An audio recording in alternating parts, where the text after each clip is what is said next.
afternoon. Today is the 24th day of February 2013, and we're at Vasanti's home, a dear friend I have known for more than 50 years. Welcome, Vasanti. We, in these interviews, always ask about your parents and how they heard about Sri Aurobindo, how you first came here, and what your life was like as a young girl. Could you share some of those memories with us? Yes.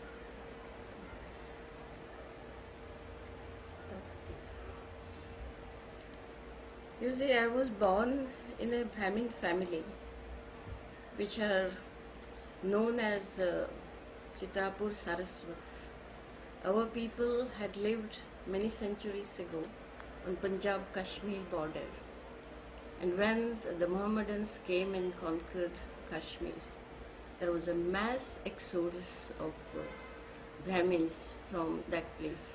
So one branch went towards UP, Uttar Pradesh and all. Another branch went towards Rajasthan, Gujarat, and still on the coast, the same coast they traveled.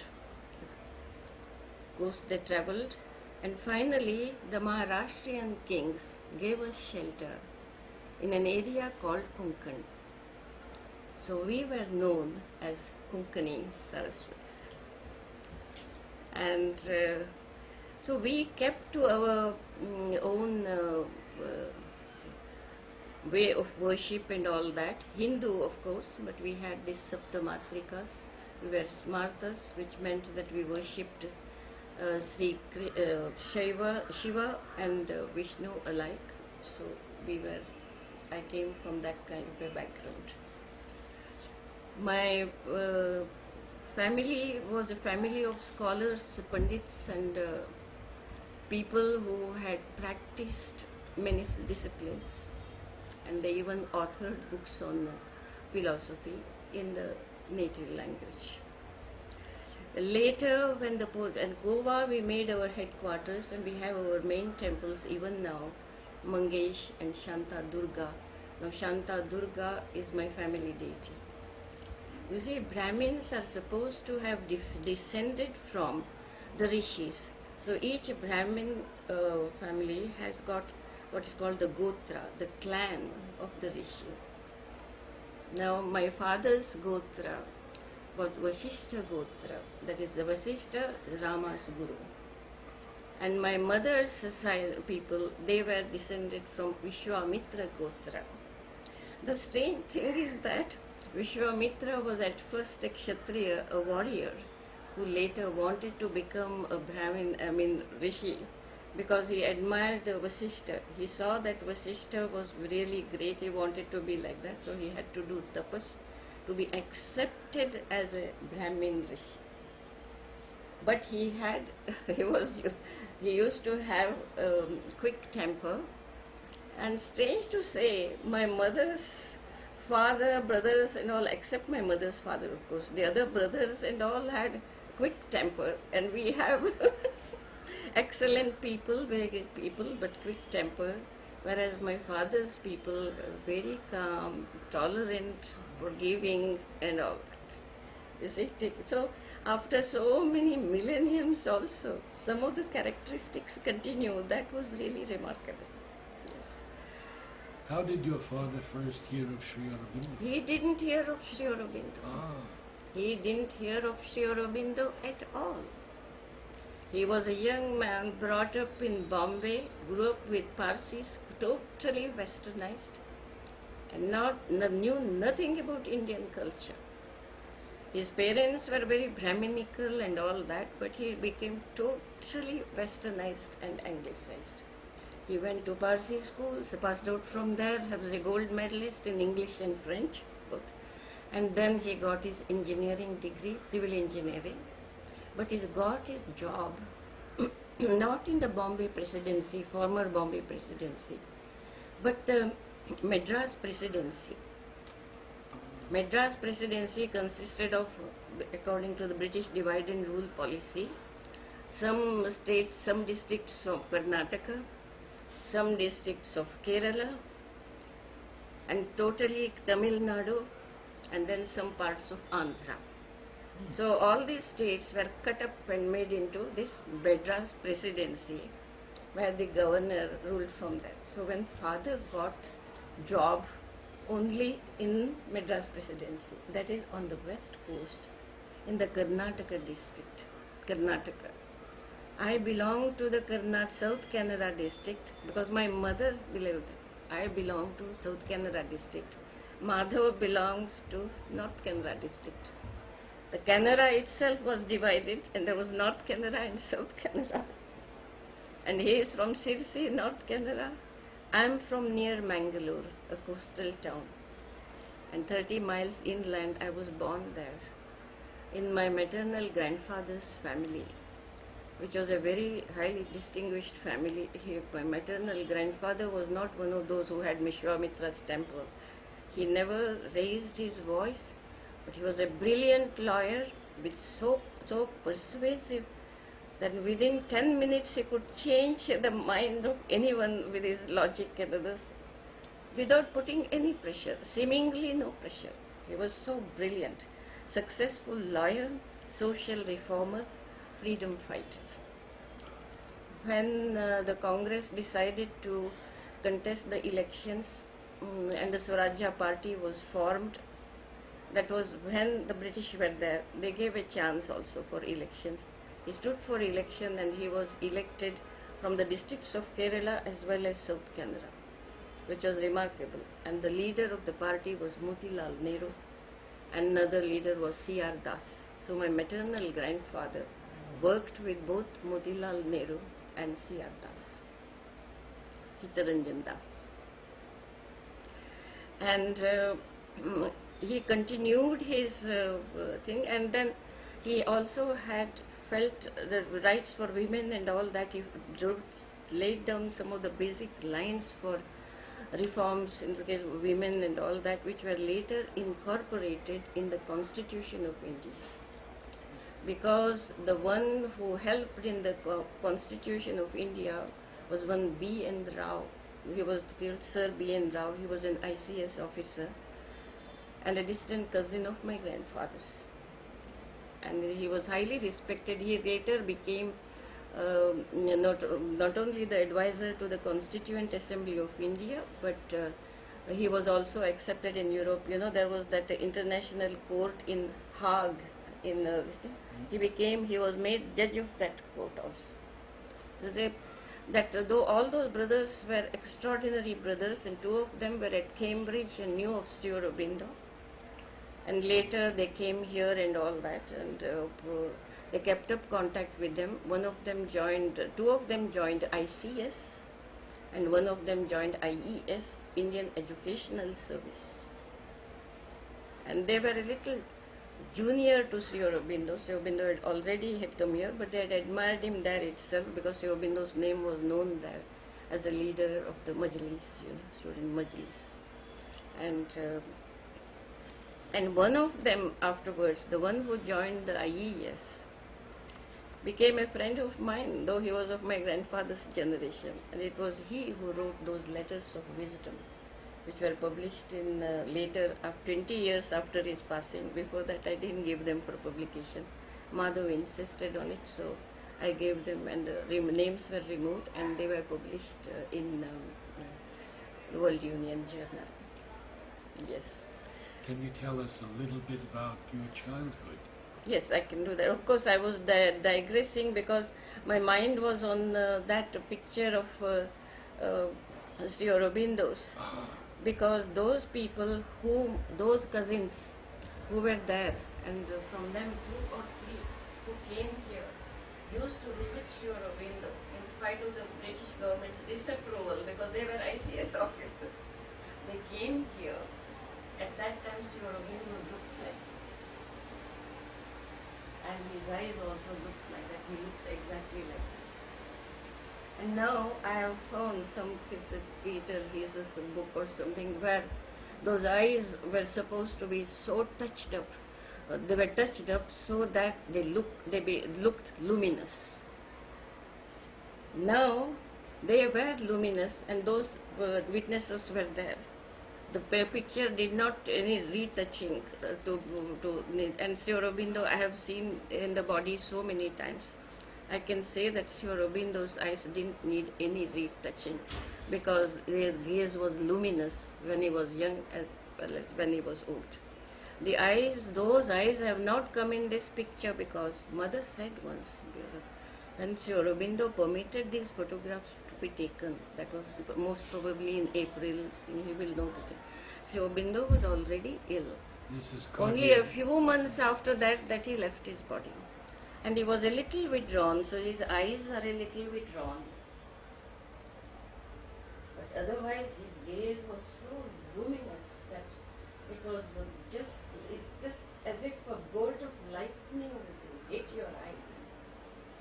I will explain that in my eyes. Well, I'll go back and forth like that. Please certainly. Forgive me. No, certainly. Because this thing, I said to myself, Peter has not seen Sri Aurobindo. I can see that. You see, one who saw him, well, just couldn't be the same afterwards. It was extraordinary, wonderful. How old were you when you first saw him? I was 14. Of course, I'd been waiting that, but another story. You see, my story, you said, how did I come? Though it was my father who brought us here to Pondicherry, but it was not because of my father that I was here, because he didn't know of Sri Aurobindo. He was working on the West Coast, civil engineer, always posted on the edge of the forests because he had to bridge some turbulent river of the West Coast. The coast was narrow, and from the ghats, from the mountains when it came, they came with such force. To build a bridge over them was no easy task. And this young man in his 20s, along with another young man who was his immediate boss in his 20s, they together built these bridges. And their names are engraved in the most difficult bridge that they built, which stands to this day. Okay. The bridges built by other people have collapsed, but it seems this bridge has lasted. And it appeared in the papers, even when my father was alive. Fortunately, he saw that his work had been appreciated. So he brought you to Pondicherry? He brought us to Pondicherry. How? Because he was all the time moving from place to place on the west coast, building bridges there near the forests and all that. But there, at the age of 5, I was left with my maternal grandfather's place where I grew up for my education. With the other children, they moved from place to place. Sometimes in wooden cabins with tin roofs and all kinds of things. My sister has experienced these things. They thought only of work. You see, in those days, people would. Then suddenly,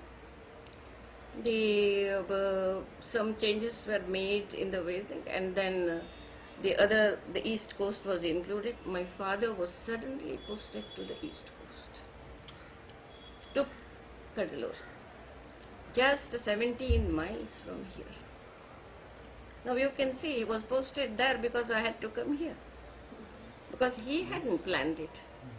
Oh, there was a great lamenting in the joint family, because always the daughter and son-in-law were there closer to them, within driving distance, 40 miles or 50 miles or at the same time. Suddenly to the west coast and Tamil region, they knew nothing of it, and everybody felt the separation very much. We didn't know where we were going. It was the way they felt, it was as if we were going to the back of the beyond. Though it was the peninsula, so naturally. And so father was posted there in 1941. And he first joined duty there. And then a great uncle of mine, now this great uncle was responsible for my knowing about the ashram when we were in Pondicherry. Even when we were in Pondicherry, my father didn't know. This great uncle of mine, that is maternal grandfather's elder brother, the one who was like Vishwamitra, he was a professor of English. He got his job in Jodhpur, the princely state of Jodhpur. And he was a cricketer, he was a professor of English and all that. And then because of his, he somehow got close to the Maharaja also. And he became some kind of an advisor to the royal family. So then at that time, Sri Aurobindo had just come from England, and he was also ADC or whatever it is. He was writing the speeches of the Maharaja of Baroda. So Maharaja of Baroda's speeches were very much admired, and my great uncle, being very meticulous about English and all that, thorough in English, he came to know that all those speeches were being written by a 21-year-old boy who had appeared for the ICS but not joined it, but had come to join the Maharaja's service. My great uncle was also in his 20s, and Sri Aurobindo was of course just 21, 22 at that time when he wrote these speeches. So he knew of Sri Aurobindo, then he followed his career. He saw that he had afterwards left the job and went to Calcutta, plunged into the freedom movement and all that. My great uncle was one of those who had met Swami Vivekananda when he visited the Jodhpur and all that. So you see, the spiritual and other cultural and other influences were there in my childhood, in the family itself. All these people were so good and all that. And my maternal great-grandfather on one side, every morning when I got up, before breakfast, he would make me write a couplet of the Bhagavad Gita every day. 2 lines. I didn't understand it, but I had picked up the Devanagari script. I was 6 years old at that time. And I was 6, I was 20. Yes. So we came, father was posted here, then we children came. I was put into a convent, and Jayanti as a little girl also into a convent there, and my brother was put to school there. And one day my father brought us, he said, I'll take you to French India, to Pondicherry for a day's outing. So at that time the roads were very good, and the road on both sides, such greenery, and all ponds with ducks swimming and all that. I can never forget my first visit to Pondicherry. As we traveled there, I saw that it was so beautiful, The outskirts of Pondicherry were so beautiful, all green. And Pondicherry has 3 rivers, as you know. So all the backwaters and the little ponds with birds, and it was just lovely. I began to feel something, you see. When we came to Kadalur, it was the first time I'd heard the Tamil language. It was the first time that we were exposed to such continuous, unremitting heat. Because the west coast is cool, you see. 5 months of rain, and 2-3 beautiful months, cool months, and then the spring, and hot months were only 2. Yes. By the end of May, the southwest monsoon came, and everything was lush, green. My maternal grandfather's house bordered a tamarind grove in which a king cobra lived, with a kind of holy, sacred king cobra with a gem in its this thing. It was offered milk by the people. And that bordered a lake, a beautiful lake. On the other side of it, sheer black cliffs. And then that lake turned in a crescent, became a river, and then later fell into my grandfather's estates. Because my grandfather was also a large landowner. In vernacular, they say zamindar. So here were these influences. And another thing was about my father's side, I won't say right now. He was secretary to Mahatma Gandhi. He also left everything for the freedom movement. He was in Bombay. His sister was the owner of a textile mill, which he offered to the nation. So all the profit from it went to the Congress party. At that time, Congress was fighting for independence. She lived on a pittance. All the rest of the money went to the nation. These people have sacrificed so much, you see, so much, so much. So this habit of self-sacrifice and these other values, higher values and all that was there. But somehow nobody except that maternal great uncle who was in Jodhpur had thought of Sri Aurobindo on the west coast. But you had experiences when you were a very young girl. That was different. I'll first say how I stood at the gates of the ashram. We came for the day's outing. I remember each place where we were there. My mother had packed up some delicious lunches and dinners, no hotels at that time. Even otherwise in those days no one ate out. They didn't believe in those things. Exactly the place on the seashore where we sat and ate, and wherever we went, and we were shown some small things here, like the glass house and this and that, some things we were shown. And suddenly my great uncle said, we had come in the morning. It took only half an hour to come from there to Pondicherry. A beautiful ride in my father's car. In those days, these engineers had to have compulsorily a car because they had to go and inspect the roadways and all that. Government gave car allowance, but of course car had to be bought by the man himself. So we were going, and then my great uncle said, as it was late afternoon, I think Arvind Ghosh has his ashram here. Oh, my father asked, is that so? So he asked these supervisors, those who were under him, who were acting as escorts. Then they said, yes, the ashram is there. Sri Aurobindo Ghosh. And it seemed we were close to the ashram gates. So they took us there. And we stood at the gates of the ashram. No one could enter before prior permission, but the gates were open, and two young men with long hair and meditative eyes were there watching the gate. They were sitting on stools watching the gate. So we were made to wait outside. I was 11 years old, my brother 9, my Jayanti was 6. Yes. So we stood there with our mother, just looking inside when they were talking. But I must say that as I stood there in the open doorway and looked inside, a strange feeling of familiarity began to steal in, on me like that. Something very strange I felt. Because French was unfamiliar. French India also looked very different. And Tamil also was unfamiliar. Then why this feeling of familiarity? I began to feel inside. So the only thing I could see was those two young men talking in such soft voices, polite, soft voices, very different from the gate these days.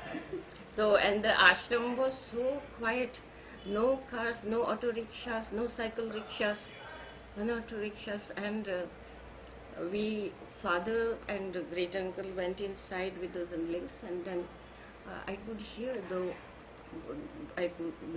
they told me afterwards what they asked, but I could see that these two young men replied very politely, our Guru is in seclusion, he gives darshan only 4 times a year, you have to write beforehand and get permission for his darshan, and even to visit the ashram, you have to write to the mother and get permission.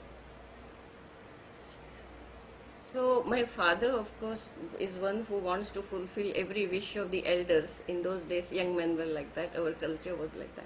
And he was going to try to perhaps request them and request mother, what he was going to do. But before he could open his mouth, my great uncle said, no, Prabhakar. Prabhakar was my father's name. That means this name of the sun god. Prabhakar, one who gives light, Prabhakar. So no, Prabhakar, let's see another time, we'll come again. Anyway, now the evening shadows are falling and the children must be taken home. We have a drive, we have to go home and they must be taken home. They've been up for a long time, he said. So we came out and we went back with only this much. It was 1941 December, which makes it 71 years since I first stood at the gates of the ashram. There was my fate waiting for me. But some feeling was there which I couldn't explain, which I puzzled over it. So we went back, and then the beach was full of French soldiers. The Japanese were coming from the east and all that, and they from the elders on the west coast came bring the children back because some bombs had they had put on dropped on in Kolkata, and one or two bombs I think on Chennai, Madras at that time. So they wrote to my great uncle, his brother, my grandfather wrote to him, please bring the children back because we would like them to be safe here. So we went back, leaving school and all that. So I had no chance to go to the ashram again. But my father didn't stop there. He made another visit there, even after we had gone back. Then somehow we met Dr. Rajangam, one of the older sadhaks there, and Dr. Kurut, who was also one of the older people. And they took him inside, the library was there, they made him buy some books, and those books were autographed by Sri Aurobindo himself. To my father's name, with blessings, Sri Aurobindo. Basis of Yoga, Lights on Yoga, I remember because I read them. My father didn't read, he was not interested. Basis of Yoga, Lights on Yoga, Prayers and Meditations, the small book, the prayers translated by Sri Aurobindo himself, and another little book, The Riddle of This World. Yeah. I think all the 5 books. Mother also wrote on her prayers and meditations, she wrote my father's name with blessings and this and that. And the other books were Sri Aurobindo's, and he wrote his full name and all that. He brought back.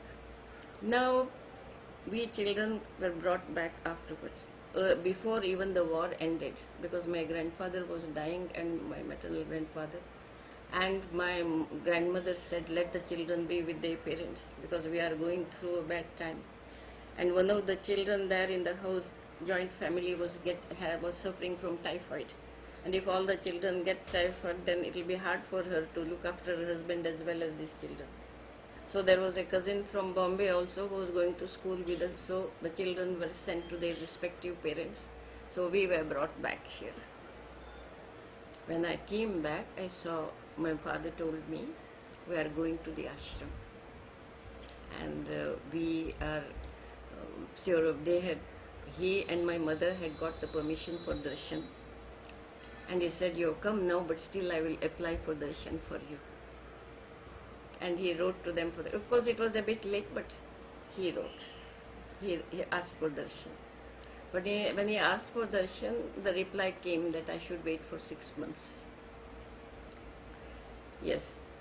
Earlier they could not ask because I was underage, but now I was 13. So he felt, yes, about 12, so I can ask. That's what my father thought. But actually at that time I was in deep grief, because when I didn't want to leave my grandfather whom I had adored. And when my grandfather passed away there in South Canara, my father and our family was visiting Chidambaram temple, and we were passing through the corridors. To this day I don't remember much of Chidambaram, because in my own body, without knowing that it was my grandfather's death throes, I was going through them. I was passing through the thing. It was half dark. No one could see me because inside that temple, the corridors and others are half dark. So our party was going, so no one paid attention to this 13-year-old girl who was not feeling well. Deep inside my heart, I heard the suffering. I felt the suffering of my grandfather. I felt a breathing difficulty. When I felt the breathing difficulty, I didn't understand what it was, but I suffered it. After about half an hour, the temple we went through other things. After half an hour, everything became still, and I came out of that state. But I knew that something had happened to my grandfather. Exactly at that time, my grandfather was going through his last half hour.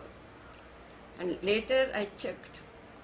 At 8 o'clock at night, he breathed his last, and 8 o'clock at night, here also it subsided. So after this experience, I was feeling so shaken and all that. Then I got the news that he had passed away, and I was in deep grief. So when my father said, I asked, requested permission for darshan for you, even then nothing stirred in my mind.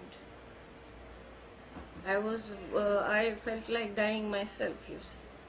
I adored him so much. I called him Big Father. My father was Small Father, you see. Because he looked so young. My father, I was first shown when I was a little girl. My father, your father is coming today, said the servants there. And I was shown my father from a distance. And my father was a slender young man. He looked as about 18 or 19 like that, very slender. And all. I looked at him and I said, can't be. Means, can such a small boy be my father? Father was 24. Because I was used to father figure, that was my grandfather's. In my mind I said, can't be. But after a few days I knew he was my father because I was repeatedly told. So I christened him as Little Father. And this one was the Big Father, my mother's father. So you can see that when first his name was mentioned to me in Kadalur when I came back, I was not receptive to that. I didn't know what had happened to me. I was in deep grief. I said to myself, I had had so many experiences before of the divine, to which I'll come now in my childhood. And so my mother thought I would be overjoyed because of the experiences that I had in my childhood. But everything was blank inside me.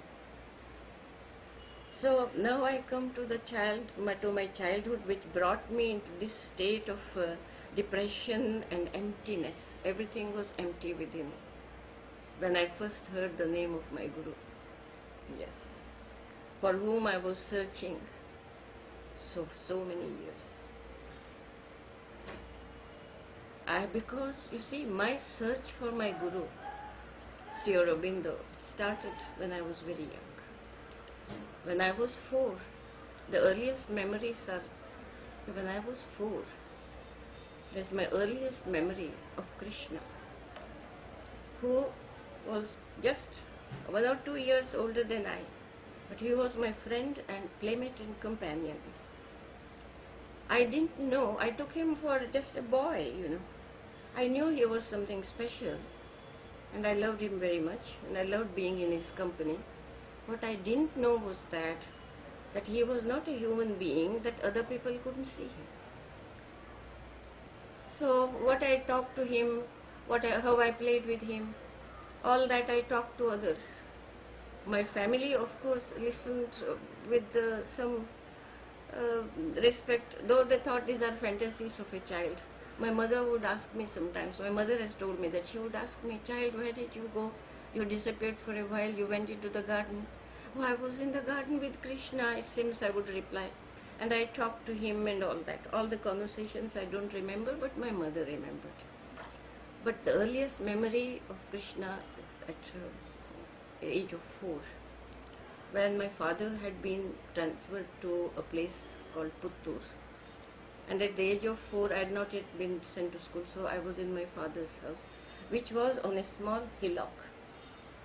It was a very pretty little house on a hillock in Puttur, in the district of South Canara. That also is from, not this Puttur of this Tamil Nadu.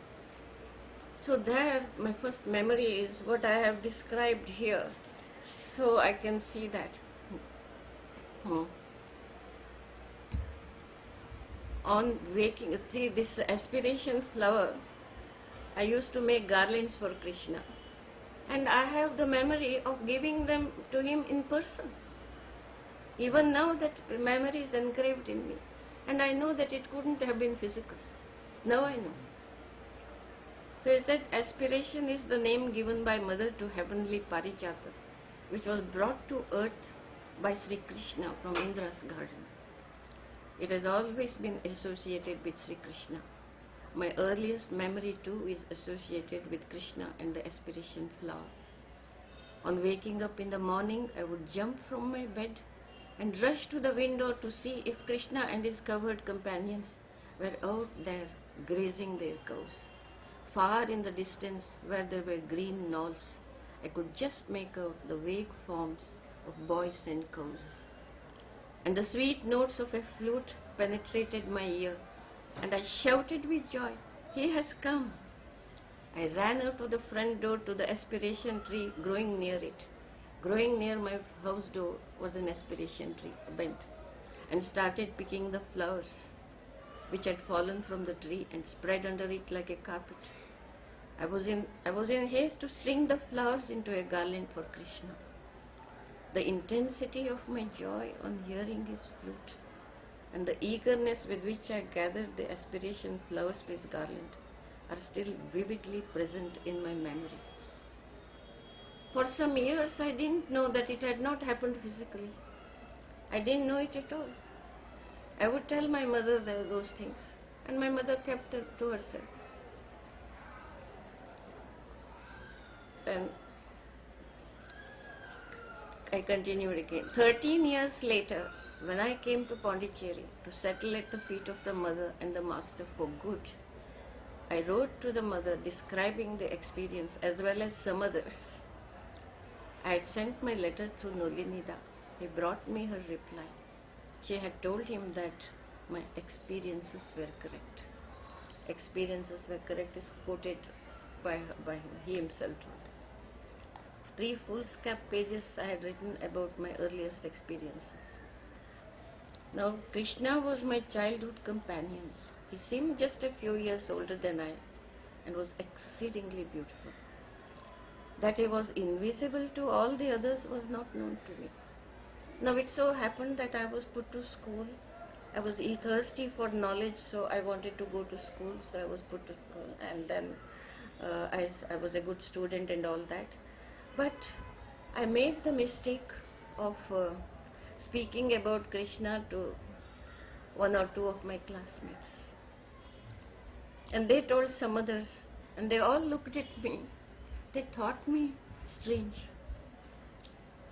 They were all right, but the girls of still higher classes made fun of me. They would laugh at me, and even small things they would mock at me. I lost my milk teeth, one milk tooth. "Oh, where is your tooth?"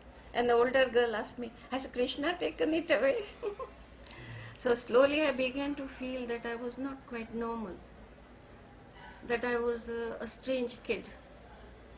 At that age, one likes to be, like others and want to be one of them. So I felt very hurt when they started laughing at me, so I told my mother. It was then that my mother told me, "You see, they don't see Sri Krishna, only you see it. So don't speak of your experiences to anyone else. You can tell me, yes, but not others. They won't understand." So I kept my mouth shut after that, completely shut as I grew up. I opened that topic only when I wrote to mother, when I was about to settle here permanently. After that, again I kept it shut, and I didn't speak of it to any of my spiritual brothers and sisters in the ashram. And it is only when I typed these things, and a little earlier than that I opened it, just a few years ago. Yeah. In my late 70s, I put it down because I thought, now it won't matter. Now it won't matter. Though once I had started opening myself to my colleague in the library, a very good person, an old-timer who has passed away now, so I don't blame her. You see, what happened was this, about the descent of the supramental force. You see, some people felt it and they wrote to mother, so mother knew it. But mother also said some others must have felt it also who didn't know what it was and didn't inform her. See what happened, the day it descended the first time on the 29th of February, mother was taking the class there and I was also sitting there. Because we all used to sit around mother at that time. the 29th February. When she took the class, we all ashramites sat because we could then we could sit in her presence for quite a long time, you see. So I was sitting there in maybe the third line behind the boys and girls who sat in her class, to whom she was addressing her class. She was teaching them. Now, that day, I wasn't well at all. So as I wasn't well, suddenly I just nodded. I was nodding. I missed a part of the class.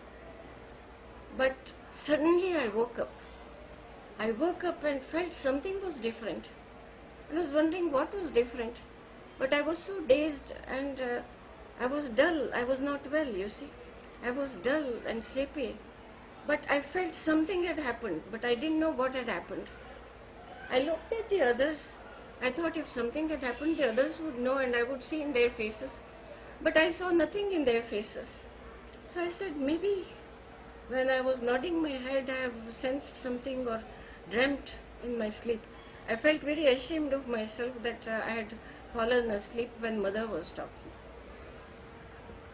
But I had woken up with a start. I had a feeling that I had missed something important. And after that, I looked at the others also. There were so many of them. After the class, people were all going. But I didn't see that. So I thought, perhaps I'm mistaken. You see?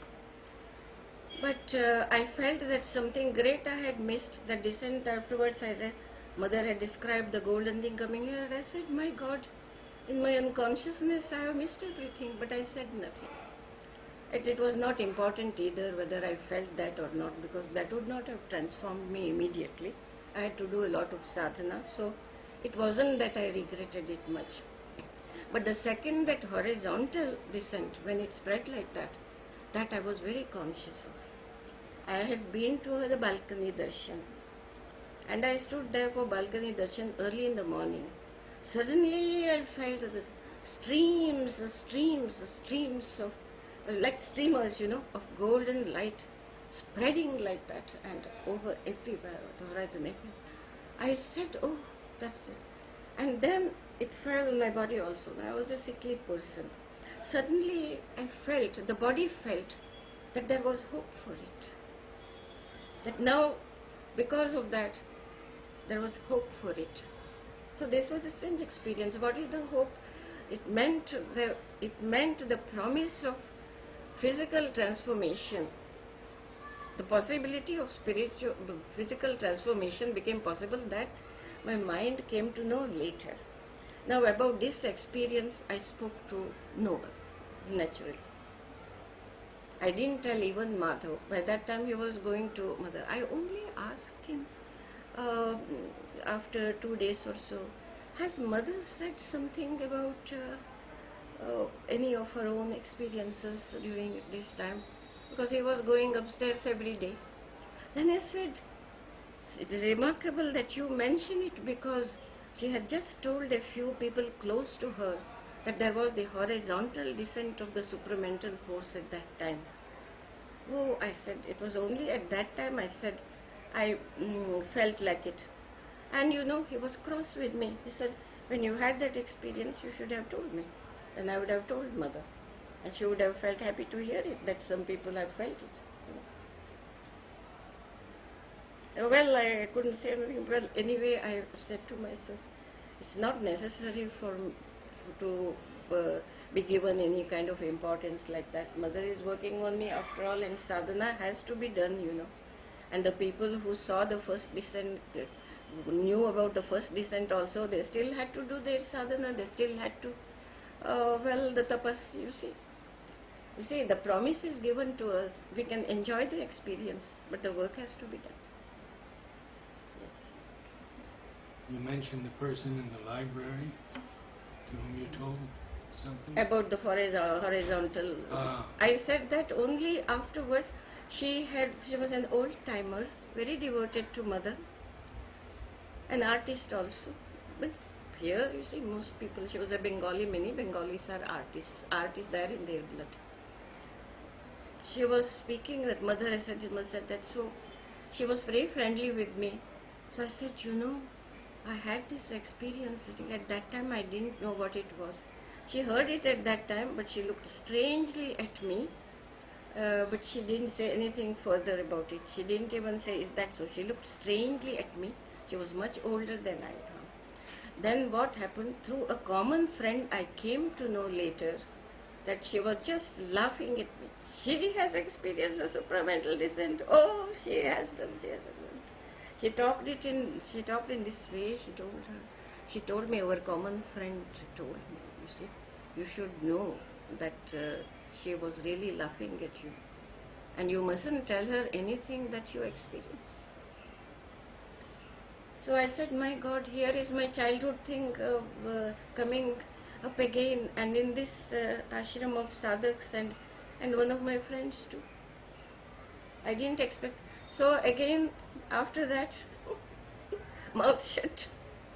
No experience did I share with anyone after that. I only wrote to mother, sent letters, first with Nolinida, but after I started working for Madhav, we would put the letter in her hands, because when the experience was there, and I had somehow by mother's grace daily access without being very special or without giving any publicity. I used to hide it.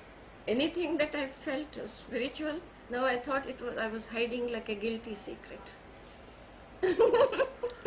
Because I felt I can bear any kind of gossip, I can bear any kind of criticism, but the deepest and the most precious things I really can't bear to be exposed to public gaze.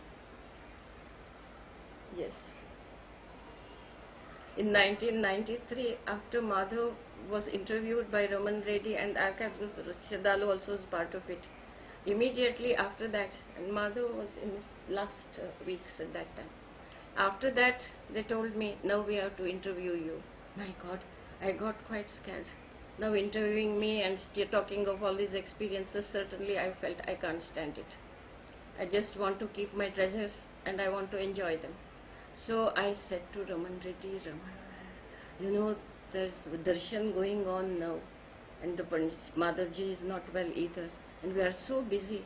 I don't have time for it. So let the darshan be over, and we'll see. We are here. We will do it at leisure. He said, all right. Then Madhavji went to Madras. Then Madhavji passed away. Then the whole thing was different, and everyone forgot about it. So after 1993, it is now that I am giving out these things. After how many years? 1993, the first request for interview was made. But some weeks ago, Raman Reddy and Shraddhalu got hold of me and forced me to speak. I said, well, I have made this boy wait for so many years. All right, I said. Actually, I had gone to ask Shraddhalu about his experience in the pyramid when he chanted Om in the pyramid. He had just been back from Egypt. There he had been taken into the pyramids and all that. And someone who was with him when he chanted Om in the pyramid described it to me. So I said, when Shraddhalu was back, I said, oh, you are back? Well, I'll just see you for a few minutes. So I just went to visit him. When I went to visit him, nobody was there, only Raman Reddy was there. So immediately they said, no, this is the opportunity. Immediately Shraddhalu brought out the machines and said, they forced me. So finally I said, how long will I put them on? 1993 to 2012. So many years have passed, and now I'm old anyway. Now why should I care about what anyone thinks or what anyone does? Because many times I feel I don't exist. I haven't the slightest interest in the world. I tell my gurus, sorry, you did everything for the world, but I have interest only in you. You look after the world, you are the saviors. So I said, now why should I care? Who thinks what? Yes. So I said, all right. Some of this I have told at that time, but some more things of my childhood, because 2 hours they made me talk. Afterwards I forgot myself. For 2 hours they recorded. I was very alert, not unwell like now, but I was very alert. I was very alert, and I was taken by surprise, and the atmosphere was congenial to me, and I suddenly felt 2 hours I have talked continuously. And then I said, now it is over. I've told you the most important things. Then he said, no, no, no, there's such interesting things we have. Well, can we come tomorrow? They asked. I said, certainly not. Well, the 2 hours session was physically so difficult. The next day, I was lying down the whole day. Whole day I had to rest. I was tired because I was born with a blockage in the heart. It is only Mother's grace which has made me go on like this. She told me, should I remember it in the meditation hall? When I came here and then went this checkup and all that, and they said all young people were joining the playground. The groups were just being formed. Mother was in sari and walking from one end of the playground to the other with Pranubda, discussing the plans and all that. She would wear sari and come there, and they would discuss. So the first group had just been made, the white group of the girls with Anuben, Sujata, and the third one I don't know whether Kumud, they were the captains. And only some drills, no tennis ground, no sports ground, only no gymnasium, only some drills were made, and the uniform was pajama and baggy kurta like thing. So I was told, no, we should join the playground. So the doctor, Nupendra, was there. He examined me a little, and he examined me and said, I said, in my childhood I have been told that there is some problem in the heart, I don't know what. Because in those days they didn't have any equipment in India or anywhere. What was the problem? Every 8th beat, a heart will be missed every 8th beat, said. Yes. Yes. So I said to the doctor, I don't know, doctor, what the matter is. I'm supposed to tell you. It seems that something with my heart. He examined me and he said, you go to mother and you ask her for permission. You tell her about this. So he wouldn't give me permission just then to join the playground. So I saw mother in the morning, Pranam, we were meeting her in the meditation hall. So then I told her, don't go, mother, because mother had told me to join the playground, you see. That's why I was sent to the doctor.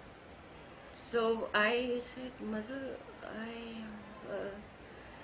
doctor says there is something, something about my heart. She grew serious, she just looked at me like that. And then she wagged her finger like that. Don't be afraid, she said. And you must never be afraid, she said. Never be afraid. It went to a high falsetto and she said, never be afraid. She meant not merely about the heart. I understood immediately that in any situation, and by her grace, I've been in very dangerous situations in India as well as abroad, when I went abroad, I've never felt the vibration of fear. Because the moment I saw that there was danger there, that voice, never be afraid, yes. Never be afraid, yes. So that is so engraved in my mind now. You see, this is the way with the little things she gave us guidelines for a whole life. Could you take us back now when you first met Sri Aurobindo? Yes. Well, we came to the ashram. My mother and father went. Father, there were no guest houses, we didn't know about guest houses. But father, being a government officer in Kottakuppam, which was Tamil Nadu and part of British India, a government guest house was there, where government officers could stay with their families. So that's where we used to stay and motor down here to the ashram at 3 o'clock. So first I tell you about my darshan of the mother, because balcony darshan. First I saw her, you see. Because Sri Aurobindo's darshan I was not permitted anyway. So from the bungalow we came early in the morning and we stood in that balcony road. And in the opposite pavement, and I stood there, and the balcony was so low we could see mother very clearly. You remember that. So you see, as I stood there, there was still emptiness in my heart, and there was that grief for my grandfather, because it was not many weeks since he had passed away. And more than that also, I suddenly became aware of the force called death. Until then, children don't think of death, you see. That a person can die, the reality of death as something, as a real thing in life, which everyone has to face, which I had. You see, I was 13, naturally at that age it was very shocking. So I stood there with emptiness, and I saw that everyone was praying or meditating and doing like that, holding their, standing with folded palms, looking up at her, and there was such expression in their eyes of devotion and adoration while waiting for her. Then one came from the open door. I saw a woman come from that, entering this balcony. Mother was at that time not thin and emaciated. She had quite a plump face. She looked a little elderly but not old, and her hair was brownish black, blackish brown, wavy, thick wavy hair. She had not cut her hair at that time. Thick wavy hair, and with some golden touches in it. And I looked up at her with no thought in my mind. I saw a kindly face, because I had had no previous indication in my heart about the Guru being a woman, you see. I had had indications for Sri Aurobindo, you see, but not about mother being there. But I was open, because Indians, they are mother worshippers too, you see. So I didn't know her role or what she was like. No one had told me about her. Her prayers and meditations I looked at and said that they were very beautiful and spiritual. So I knew she was a spiritual personality. But what place she occupied here, I did not know. So she just looked at everyone. A few seconds, each one she looked at, and her eyes would travel, because it moved from one end of the street to the other. She was looking, and then I suddenly saw those eyes looking into my eyes. And believe me, the eyes kept looking at me. Now I know that in physical reality it is not true. Her eyes after a few seconds moved on. Her gaze had traveled. But her gaze was locked with mine until the balcony darshan was ended. Those eyes simply went on looking and looking and looking. I saw a grey-blue gaze, and two silvery beams of light entered my eyes, went inside, went into my heart, and I felt something very soothing, comforting. Nothing had made me feel anything before. Here everything was dead. I said, Arey, that is in my mother tongue. Arey, what's happening to me? Something had happened, I knew. Nothing had given me comfort. None of my previous bhajans. I was a great bhajan singer. My mother was a great bhajan singer. People shed tears when she sang bhajans. She had a wonderful voice of 3 octaves. Yeah. Had done both Carnatic and North Indian music, both. She was an adept and played violin, of course Indian thing. Wonderful voice she had, with no loudspeaker, nothing. Even, and the same quality from the lowest rung to the highest rung, 3 octaves. Before her we were nothing, you see.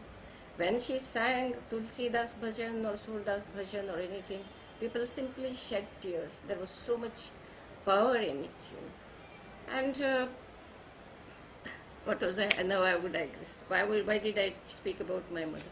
Yes, she sang so many bhajans, so many things, so many comforting things. I remember the Gita that I had wrote. Nothing had comforted me.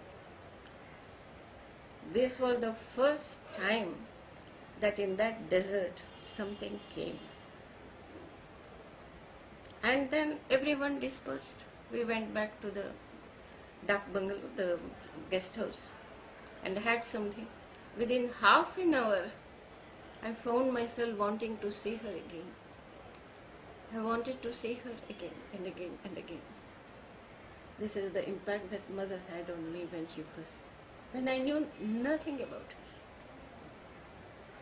So now, after that, before coming to the first darshan of Sri Aurobindo, I have to describe the first darshan of the mother naturally. Later, Nolinida arranged for us to go for pranam because we children couldn't have the darshan of Sri Aurobindo. Nolinida kindly asked mother and arranged for our meeting mother. Mother stood at the head of the staircase, their first floor, and we went one by one, and she just looked gorgeous, wonderful, just the Divine Mother. When I saw her again like that, I just knew she was Divine. And she received us with such love, such love. There was no crowd there at that time. She had time to give us. She had time to give us and give us love like that, just pour love like that. So that filled me, and I think it prepared me really for the first darshan of Sri Aurobindo. Yes. But how did I think of Sri Aurobindo? My search was for Sri Aurobindo. And why did I search for Sri Aurobindo without knowing his name? Because of Sri Krishna. With Sri Krishna, my memories, before I remember with interaction was there, which my mother remembered. But after, from the age of 4 to 8, I had interaction with him. But at the age of 8, I remember that parting. I was in my grandfather's garden, and there was a special bush of flowers which I now see here in the ashram, and some beautiful meaning is that I have forgotten. And in the Konkani, it is said it is the jasmine of the skies. And behind that bush, he stood. It was just this apart, and I was this side of the bush, and I was looking at him, and the beauty of his face, I can't describe. The beauty, it's physical, you see. For me, it is as if with open eyes I see these things. It's not a vision, fleeting vision. And he looked at me, and silently he let me know that he was now disappearing from my life for a while, but that I would meet him on earth when I grew up, and then be with him. And then be with him. So, he disappeared. Naturally, I felt very much. But he had promised me that he would meet me upon earth. So then began my search. In my child, I knew that he was already upon earth. That much I knew because I somehow felt it. There were so many saints and sages around there, near my mother's place. And as my mother was interested in spiritual life, and my father was just a devoted person without a serious interest in spiritual life, he took us everywhere. I have seen so many saints, Narad, so many saints, beautiful people living in a different consciousness. So many people. Even about them I can write so much, because so many experience with them as a child. See, I was 8, and at the age of 8 I started searching. What could I tell my parents? What could I tell my mother? How could she find my guru? Who would know? You see, that is what happened. You see, one day when I met him in the garden, he gave me to understand that he wouldn't come for quite a while, but assured me that I would meet him again when I grew up. It was the last time that he appeared to me. But I was absolutely sure that I would meet him again before long. For hadn't he given me that assurance? I also had a feeling that when I saw him again, he would look quite different from the beautiful boy with the flute and the peacock feather that I had known and loved. That his appearance wouldn't be like that as he was, that I knew. I was about 8 years old then. For the next 3 years, I looked for him among all the saints and sages that I met. For I had no doubt that it would be as a mighty spiritual personality that I would see him. I had a feeling that this time He would not be a prince like the other avatars. They were princes and kshatriyas. But this time that he would be a saint, a spiritual man. That much I knew. I looked at each spiritual man searchingly to find out if it was my Krishna. I had no outer signs to go by. I didn't know whether he would be short or tall, dark or fair, plain or handsome, or how he would be dressed. But I was sure I would be able to recognize him. He was there somewhere upon earth, waiting for me, and there were others like me gathered around him already. The feeling of him being a spiritual teacher with a community around him was very strong. That is where I belonged, not to this ordinary world, which I felt quite alien to me. Just 3 years later, I was in Pondicherry by a strange combination of circumstances. My father had brought our family to this French pocket for a day's sightseeing. We went to the beach, which was full of French soldiers. The Second World War was going on. We walked around and saw some men and women dressed all in white dhotis and saris, who looked different from others. Even the men had long hair. They all had meditative eyes. My great uncle who was with us said, "I think Sri Aurobindo has his ashram here." It was the first time that we had heard of Sri Aurobindo ashram. My father made inquiries and we were told that Sri Aurobindo was in seclusion and gave darshan only 4 times a year. Prior permission for the darshans was to be obtained. We were asked to write to the mother for permission well in advance. A year and a half later, we were in Pondicherry again, means we. My parents had been granted permission for Sri Aurobindo's darshan on August 15th, his birthday. We children, however, were permitted to go to the mother for pranam. I was told that I would be allowed to have Sri Aurobindo's darshan after 6 months, on February 21st, the mother's birthday. As I entered the ashram courtyard to participate in the collective meditation. Now I have to explain that I, being the eldest, the other children couldn't come for meditation, but Nolinida arranged for permission for me to do the collective meditation. Mother used to come out from that room where there is the couch, open that door and come out onto that little terrace and stand there, leaning against that parapet, that room. And all of us would sit in the whole courtyard.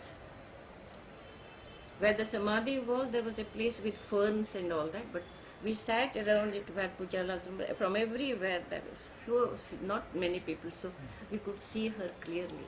She would meditate standing and then slowly withdraw. Now, in order to look much older, I wore a sari that day because I was in skirt and the shirt. But I didn't want to be asked and have to prove how old I was and all that.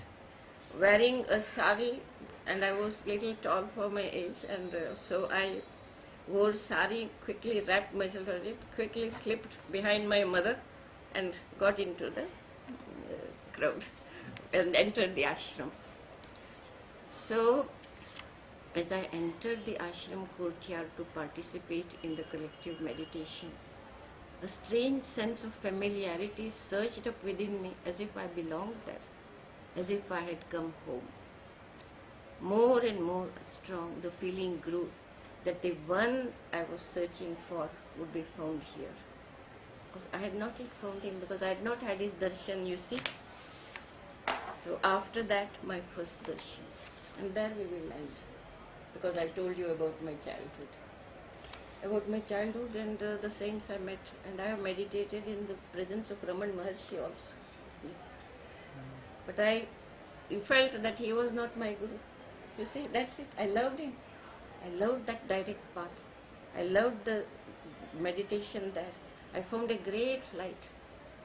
I just sat there, being shy, I sat in the far corner of that hall. And immediately I was drawn inside. And for hours I was just like that. My mother told me later that often the Maharshi's gaze rested on me. Other people were there in front, but he was on a couch. From there, I was there at the far end of the hall, leaning against the wall. But often his gaze rested on me, she said. The others went sightseeing. They asked me also, will you come? I couldn't move from there. I couldn't speak even. I was lost in that silence, tremendous silence. So I just said, I sit here. I just did that. But still, I knew that he was not the one for me. After that, I saw Sri Aurobindo. Imagine. Because between August and February, my father, while touring, had taken us to Ramanashram also. So my first darshan here, it was February 21st, the mother's birthday. The darshan was in the afternoon. It used to be at 2 o'clock. I accompanied my parents, who had already been blessed with their first darshan of Sri Aurobindo 6 months earlier on August 15th. They were permitted again, you see. His birthday. Now I had been permitted to come for his darshan for the first time. We stood in the queue, my father in front of me and my mother behind me. It moved slowly forward, giving us ample time to prepare ourselves for the great moment for which my whole being was eagerly waiting. Now within those 6 months, it has so happened, I don't go into it now, I had stumbled into the kind of meditation which he had described in the Basis of Yoga. Before reading it, it had started happening. Because after mother gave me comfort there, I used to say that perhaps I should do another day, or shall I Yes. briefly say it now? Say it now. You see, because because first time when his name was mentioned, I felt nothing. But now I was eagerly waiting for his darshan. Why? You see, after we went back, after mother's darshan, we went back. Though I was in grief, I found that something had changed within me. But I fell ill and I was not readmitted to the school. My parents said that I was weak. The doctor said I was anemic. They said, you give her a rest. Even otherwise, I used to have double promotion and was underage even for high school use. I used to be so good that I was allowed to skip a class in between and go to the next class. So they said, you are not losing a year actually. It would be normal for a normal age you would be therein. So I was like that all the time like that. But there was a terrace in my father's house in Karanur. It was a usual Tamil house which was hired by the government house. And in the evening I would go and sit out in the terrace. And at time of sunset, after some times I began to feel something. I would sit quietly, all quiet. Suddenly something would enter here and then I would be lost in it.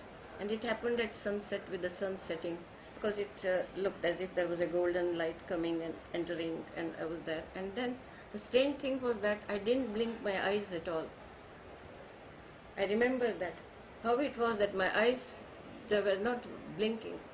The eyes just remained like that. I observed it, but it comforted me a great deal, because something came and a great peace came into me. So the next evening I again sat waiting for that experience. But again that peace settled, and after the peace, the presence. And in exactly these words I found in Basis of Yoga, he tells the disciple, remain quiet, just quiet. Let the quietude enter your being. Just remain quiet. He says that silence was not necessary at that time.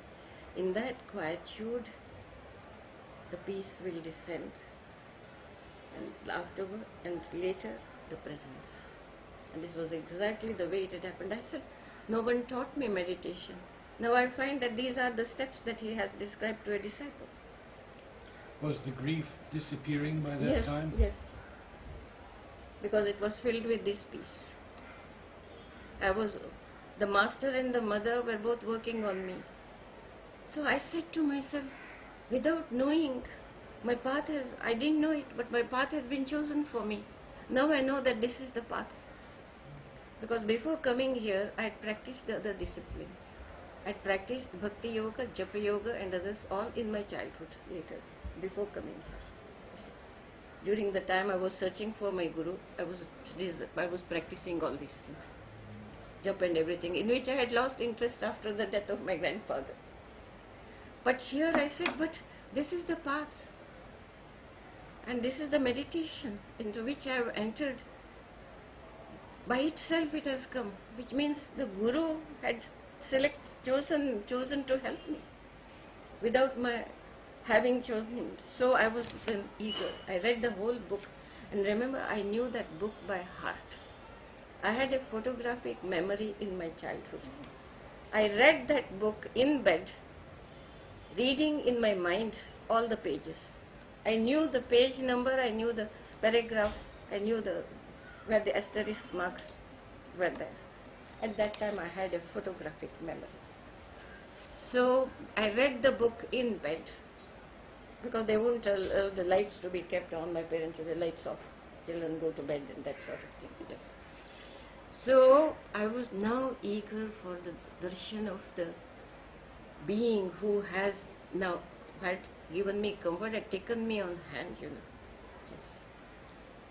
So for the great moment for which my whole being was eagerly waiting. As we arrived at the top of the staircase and turned right to enter the hall leading to the darshan room, the sight that met my eyes first was that of the mother sitting on Sri Aurobindo's right on the sofa. Because my sight of Sri Aurobindo was blocked by the many people standing right in front of me. So a little like that, I could see the mother sitting first. She seemed to be in an extraordinary mood. I had been to her before for pranam, when she had smiled sweetly at me and given me her blessing as I bowed down before her. But what I saw here was quite different. She did not seem to be blessing the disciples, but was giving herself to her children. In a moment of intense love and self-abandonment. You can see Mother now sitting like that. She was just sitting like that, and her whole expression, that smile, and her hands were like that. She was as if she was giving herself to us. Before her children, she was looking at them and giving herself to us. I was so moved. She was not looking at us and blessing sweetly. That I was used to. This was in a moment of intense love and self-abandonment. It took my breath away. My breath really stopped. A strange ecstasy took hold of my being, and I lost all sense of my surroundings. I came to myself with an effort. When my father, seeing my gaze fixed on Mother, whispered to me, "Look at Sri Aurobindo now. You can have Mother's darshan any day." My father thinks I'm missing the thing for which I've come, you see. What met my soul? It was hard to take my eyes off her. But I had been waiting for 6 months for Sri Aurobindo's darshan. So now I turned my gaze towards him. What met my sight was equally breathtaking. A vast calm, a great reservoir of power, and utter serenity, solidified in a human form. How could that be possible? Because there was that vastness. How could that oceanic being be contained in a human body made out of Pancha Mahabhuta, the 5 elements? This is the mystery which is enacted each time a divine being takes birth here upon earth. This was what I saw. In a human body made of this of the ordinary 5 elements, that oceanic being being contained, which is mysterious. But there was no time to speculate upon all that, for by then it was my turn to stand before that marvelous being. Because this happened even before I as I was going to stand at this, I stood transfixed with folded hands. A luminous gaze rested on me briefly. Because I had met that gaze a little before, even when someone was standing in front of me, father was standing in front of me, you see, so he had already looked at me. So I briefly, then I had to move on to make place for others. Because if we didn't move, they would nudge us, you know. Umid Chanda used to stand there, Parichanda's brother. So no, I didn't like at that time anybody's touch. So before anybody nudged, I moved on. But in that brief instant, that single glance of light, like a bolt of lightning, had sent a powerful charge of something which overwhelmed me completely. For several hours after returning from the darshan, I was lost in a sea of bliss, oblivious to everything else. My long search had ended. I had found my Guru.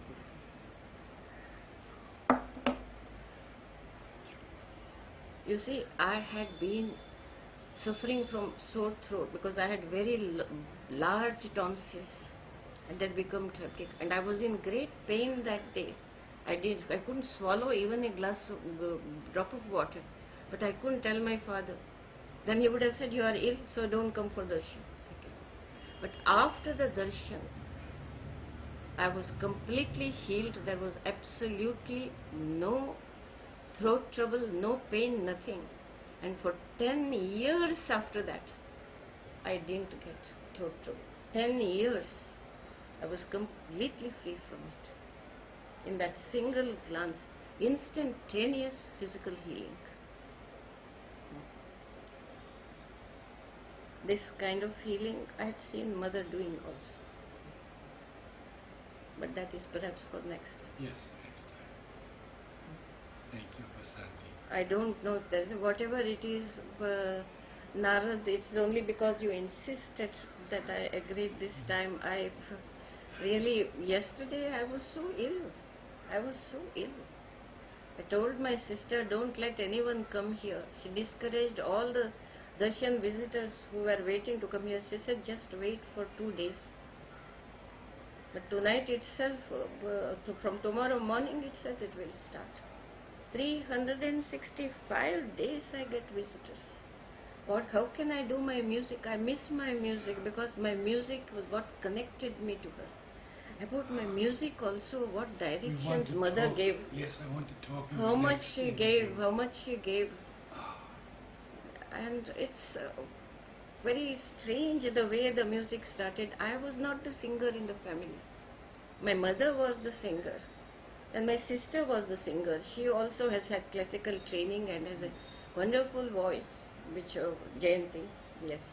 But now at this age, she could record only at this age because of car accident, this and that, so many things. But on my father's side also, classical musicians from the from the family of Bhimsen Joshi's Guru, and they are even now, they performed on radio. At that time there was no TV. There was music on both sides of the family. And of course my mother was very special because she was in spiritual life. She had a woman guru who was wonderful, like the. But after the woman guru she felt forlorn and calm, but I knew that her woman guru would bless her with another guru. Within 1 year, she had found Mother here. She had found Mother here because her guru had guided her to her. So it was not only I who had to have my guru, but my mother also had to be helped. Yes. I just want to ask you one question. That your childhood reaction with Lord Krishna. Yes. Krishna. Yes. Is it as it is illustrated in the photos of Lord Krishna? Yes, the little boy was just a little a year old, the peacock feather, but not, they make his face so blue, not so blue. It was very light sky blue, very light, a very beautiful blue, which didn't make him appear funny, you see. They make his face so blue here sometimes. Now, Sri Aurobindo mentioned that the light blue was his color and Yes. Krishna's color, Yes. not the dark blue. But you see, for me, once Sri Aurobindo entered my life, I never missed Krishna. I knew he was my Krishna. Such indications were given. Outwardly, my father brought me here for sightseeing. But it was Sri Aurobindo who brought my father there. Because 3 years in Kadalur, when we went to mother many times and all that, so after that he was transferred to Anantapur on the Deccan Plateau. So we couldn't come to the ashram as before. But after that 1944, after knowing the Guru, that he was my Guru, I just wanted to stay with him. And the experience of my reading the Life Divine, he was beside me, my Guru, and his voice read out each sentence. As he read the sentence, I understood it. Because I was 14. I had read the essays on the Gita and others. There was an old ashramite who had to go back to like Kodandaramaiah, Kodandarama Rao, who has written his reminiscences in Anantapur, and he lent me. He used to come here for every darshan. He was here for 3 years when mother came and settled down here, 1920 to 23. He was with Nolini and others. In those days, only a few boys. And he used to come here for every darshan because I was hungry for every ashram contact. When he came back from the darshan back to Anantapur, I would visit him. Seeing my eagerness, my parents would send me in the car to his place every Sunday. He was a lawyer, he used to practice in the court. On Sunday I would just go and sit there, wanting to hear about the ashram, wanting to hear about the darshan. And he pitied me, he really felt for me. He knew I wanted to be there. Then he said, I'll lend you the Life Divine, he said. I had not read the Life Divine. Everybody had told me it was terribly difficult. So, I brought the first volume and I opened the book. My father at that time had a house in Anantapur which had a cell-like room opening onto the terrace. In that cell-like room, I would disappear, longing to be at the ashram and pining for my Guru. So I went during the holidays. I went up there with the book. I opened it and quietly sat. As I quietly sat, a voice sounded near my right ear. A very calm, poised. It was a gentle voice, but very calm and poised. People have described Sri Aurobindo's voice to me afterwards like that. That his voice was soft and gentle, you see. And soft but so poised. He read the first sentence. He read the first sentence and it sank like that to my ears. It sank into my heart like that. As it sank into my heart, it was as if I had understood the meaning. And then the second sentence, the third sentence, the fourth sentence. And I was there, just sitting, listening him, looking at the page and hearing his voice read out. I had no doubt that it was he. It could not be anyone else. What an experience. This is how I read the first volume of the Life Divine. And then I felt my Guru has answered even all the questions in my mind. First, after his darshan, he had conquered my heart. Now, all the questions in my mind. So, completely I was his. Now, all that remained was just to go and be there at his feet. Yes. And how to get it, you see. I wrote a letter to mother and wanting to be accepted. And my mother was very worried. What reply will this girl get? And then if mother says yes, then she will go. What I didn't know at the time, but after I came here and joined, I understood. And when such letters came from very young people, they never said yes immediately. Because these people were too young even to know what the world was, even to know their minds and what they might want later. They had not awakened to the needs that normal people feel, you see. So, Nolinida himself, for Nolinida himself I have written such letters to young people. You have to come pay here first visit and see things for yourself, stay here for some time, this, other. There was a formula that he had.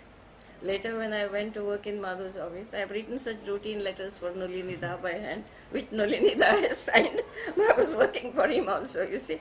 So I knew my letter had met with the same fate, but Nolinida must have taken it to mother. That much is certain. Every day after day, I waited for the postman to stop at my gate and give me the letter from mother. And every time he passed me, and I would be very disappointed. And my mother would feel very relieved. She would give a sigh of relief. So this sort of thing went. She told me, you know, my child, you are not a robust person. Your guru is there too, but you can visit him as many times as you like. Go and visit him, but then don't go and stay there, because if you fall ill, who will look after you? Yeah. But I didn't say anything to her. I was waiting. But mother answered in a strange way. An old sadhak here, who had had given some books in Telugu, written in Telugu, who had written a life of Sri Aurobindo in Telugu, and who wanted them to be marketed there. Since my father was going to the Telugu region in Anantapur, had given him several of those copies and asked him to see that they moved and they were sold. Now, because I knew the Kannada script, which was like Telugu script, I read those books without knowing the language, but certain things I could understand and all. So, that man suddenly wrote to this Kodandaramaiah, if Vasanti wants to come to the ashram, I can arrange for accommodation for her. Out of the blue, I had not told him I wanted to come to the ashram. Neither did Kodandaramaiah told him. Whether Nolinida told him, I don't know, that I wanted to come. But why would Nolinida tell him? Because Nolinida might not have known of his interest in us, you see. Because we were going to the Telugu region, he asked to meet us, this Krishnaya, his name was, and he gave those books to us. Now, he was moved to write to us. He lived in the building, which is atelier now, next to the ashram main building. That was his room, across the street from the ashram. And he had, this man, extraordinary man, had copies of Sri Aurobindo's original letters. To whomever Sri Aurobindo would write, he would come to know, he would go and beg and allow those letters to be copied. And he had several handwritten volumes of those letters, which he allowed me to read after I came here. But I had to sit in his room and so I wrote those letters, unexpurgated, unedited letters. I knew to whom they were written and in what circumstances. Now when I see those letters in print now, without those personal details, I remember all that, because I knew the people. I was hungry for knowledge and for whatever my master said. And that man said, you have to come here, sit here, read, and then go. He wouldn't let me take the book. Naturally, they were so precious. Laboriously, he had copied in a good hand so many letters, all of which are published later. So you see, Narad, if I start speaking of those reminiscences about other people, the sadhaks and others also whom I have known, where will it end? It won't end. Let it not end. How many experiences shall I talk of? Their experiences, not mine, you see. As long as you want to speak, Yes, to share your we are experience here. and other experience. I share will that end idea. just one instantaneous healing by mother, and that I will end because it concerns my brother. My brother was 2 years younger than I, and he was in the first grey group that was formed. After I settled here, he came, and mother liked him immediately, and then he was in the grey group. He What was was with his name? Suresh.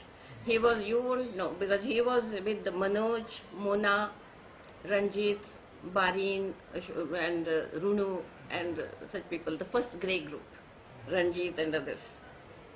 His picture is there in the playground, it's where they are doing that Bratachari dance, my brother. He was here for 3 years. And he was here when Sri Aurobindo left his body. He was one of those who dug there. Yes. Well, anyway, and he has fielded mother's ball when she played tennis. See, those days we had so much contact with her. Yes. So, uh, he had some problem. He came here and stayed with me. Mother accepted him, and he looked very small in size. So he was given same room as I. We stayed together. And he used to have some asthma or something, which I didn't know, you see. I knew very little myself, I was younger. So one day in the morning, Pranam, we were to go, and I get up and I say, aren't you coming? My brother sits like that, and there is suffering on his face. He's sitting like that, and he says, I can't breathe. My God, my heart skipped a bit. What shall I do? If one doesn't breathe, I have a feeling that one dies. That's what we are told. And he says, I can't breathe. So for a while I thought, on my way, we lived on that side before, where Chinmoy's sisters had lived, Sri Chinmoy's sisters. I lived in the same house at that time with them. So I knew Chinmoy as a young boy too. Chinmoy was in the same group as my brother. Yes. So when passing from there, I would to come to the ashram for pranam, I would be passing the dispensary, where Napinda would be there. Should I first go to the doctor or should I first inform mother? Then I decided I must first inform mother. So I came there, and all the time I was thinking, I didn't want to leave my brother, but I had to come. Mother was sitting in the meditation hall, and I stood before her, and she blessed me, and I said, my brother says that he can't breathe. Oh, mother just looked at me quietly like that. She took a flower from the tray nearby. She took a flower and she gave it to me. She simply said, give this to him. That's all she said, give this to him. So I went home and I saw my brother not looking worse. He didn't seem to be suffering. Though he was sitting quietly in the same position, he was not suffering. So I gave him this. I said, mother has given this to you. Abundantly, simply he took it and he remained quiet. And that was the end of it. From that day, that was in 1948. After that, to this day, he hasn't had that trouble. It has not recurred even once. And he used to have it so many times in his childhood, it seems. My parents have told me that he used to have asthma and so many things were tried and all that. And here it had not come, I thought, and suddenly when it came, I was frightened. And mother's, no, nothing, no airs, nothing. Mother behaved it was an ordinary day's work. And it was ordinary day's work for her. Other people who make miracles will then wave their hands and do this and all that. With mother, that was not the way. Very quietly she would say something, and that was that, permanently. This, my brothers, I have seen this, instantaneous healing, immediate, instantaneous and permanent healing. He hasn't had it. He is 80 years old now, because 2 years younger, 2 years, 3 months younger than I. He will be 81 after some months. He is fit. He plays tennis. He used to play tennis at that time. He still plays tennis. Immediate personal thing. So many ways of the healing I have seen. My colleague in the library, at that time TB had no cure, it was bone TB, and some openings had come here and pus used to ooze out from his throat, and not only that, some place in the abdomen. He was my colleague in the library. When my father came here and he saw me working closely with this man, he was so afraid. He said, this TB is a very infectious thing, and you are sitting near him and doing, and from time to time he wipes the pus and he puts this thing every day. His wounds had to be dressed by him. And later, he became seriously ill. Dr. Sanyal had, by that time he was visiting here and going. Dr. Sanyal told the others, you won't live for longer than 3 months. And he wrote, he used to have a diary which mother used to see every day. Now this is one of the cases that I am relating to you. He would write something in his diary, whatever he felt, and maybe not every day, 2 or 3 days, and mother would write something on it. Beautifully, you see. So this continued, and then he wrote, Mother, Dr. Sanyal has told me this. I live only for 3 months now. So she simply cut it, you see. And that man lived up to a long, advanced age. There was a Marathi man called Sadashiv Athavale, and other Marathi people know him. Even Sadhana, she was talking to him even after he comes. He lived not only longer than 3 months, he lived for years and years, and completely they healed, it completely disappeared. All the bone TB, where did it go? Completely. His skin was normal, abdominal. From here also it would ooze, and it was a painful sight, you know. All pus oozing, and he's wiping and closing it with some gauze and all that. Terrible. I used to feel so sorry for him. He was 37 years old at that time, poor man. And then it just disappeared. And mother said, "You are not going to die," she said. That's all. Temi Masalawala's father, Dr. Masalawala, had first seen him, and then he told me and other colleagues, "You must go and see Sadashiv because he is dying. He hasn't got long to live." So we all went and saw him and paid our respects to him and all that. But he didn't die because mother said, "You are not going to die."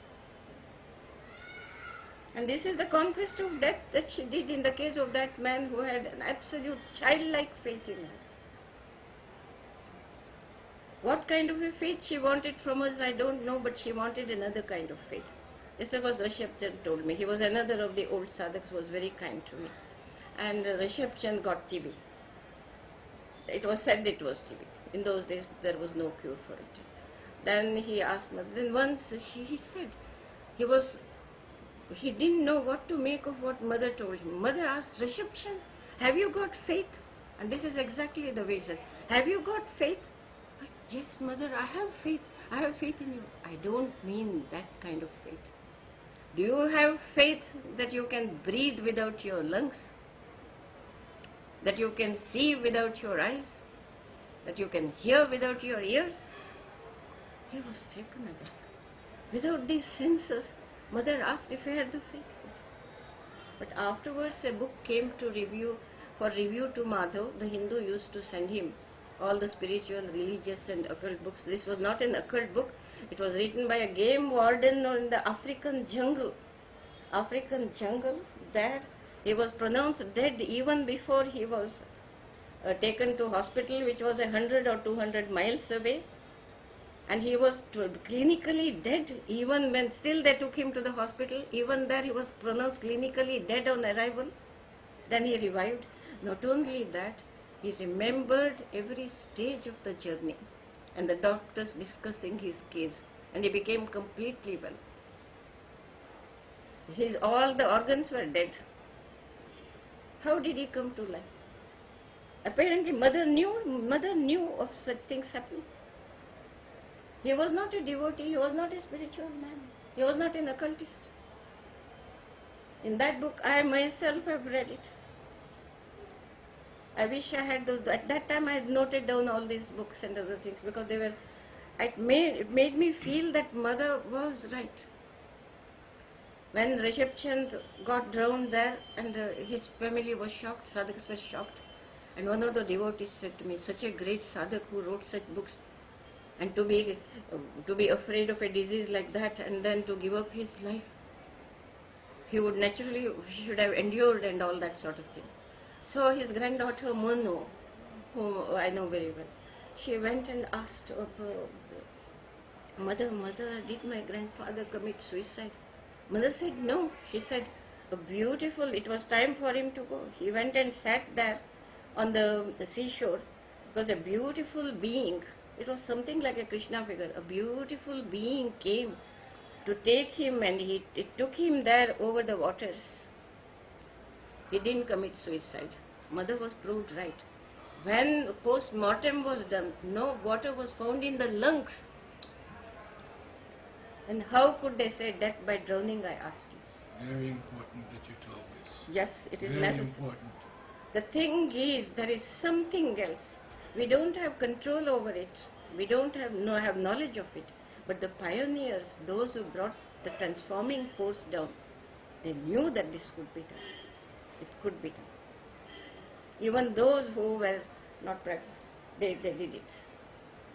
And you see, these are the kind of reminiscences that I have, which are really, I feel, more important to the world, more than whether I experienced this or whether I was with Krishna or whether I found. You see, these are not the important things. So many people have had visions of Krishna. Only with me, they were not visions. They were real. And all the visions I have seen with open eyes, nothing with closed eyes. So was it with like peacock feathers and fruit? One peacock feather, one peacock feather. And decorative with hands and... Decorate with flowers and a little jewelry perhaps, because he was Nandaraja's son, but not too much jewelry. Nandaraj was not a like great in the Maharaja. photos, not like in the photos. No, in the photos afterwards, Sri Krishna is, after the age of 12, he is dressed as a prince because he is a prince. But he was not bejeweled when he was a Gopal. He may have had some little amulet, armlet or something with gold, because little gold was worn on the person of every child, because gold was supposed to have some properties, special properties. Not bejeweled like the princess, but later he was bejeweled, because at the age of 12 he went to Mathura, recognized as a prince of Dwarka. After he killed Kansa, he put his grandfather on the throne and he was the prince. Though the older one was Balaram. So Sri Krishna could never be officially a king, but he was always known as Dwarkadish and all that, you see. But he didn't become a king. This is why Rukmini's father didn't want his daughter to marry one who would never be a king. He was the king of kings, you see, that's the thing. You see, the thing is, Sri Krishna looked normal to me, and it was a great surprise to me that only I saw him and the others didn't see him. It was quite a shock. But after this, you can understand that none of these experiences and all I would share with this I don't think you should, with the gossiping people. Vasanti, when can we meet again?